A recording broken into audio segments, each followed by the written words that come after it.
Okay, naglinis muna tayo ng tangke, ha? Ganyan ang paglinis ng tangke. Yung tubig dati nito, lagay nyo rito sa plastic, lagay nyo yung isda para hindi mamatay yung isda. So, yung temperature, lagi nyong i-monitor. Ha? Tignan nyo yung temperature.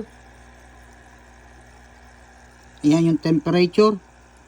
Kailangan 24 to 70. Nasa 70 na. Or 2270. Yan, huwag niyong paakyatin doon sa kulay green. Pag umakyat sa kulay green, patay ang isda ninyo. Sayang ang pera ninyo. So, sa ngayon, okay na yan, temperature na yan.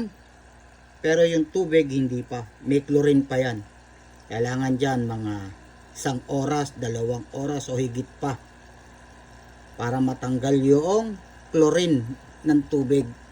Dahil yung tubig nito ay wala ng chlorine, isasalin din natin yan dyan together. Pero konti lang.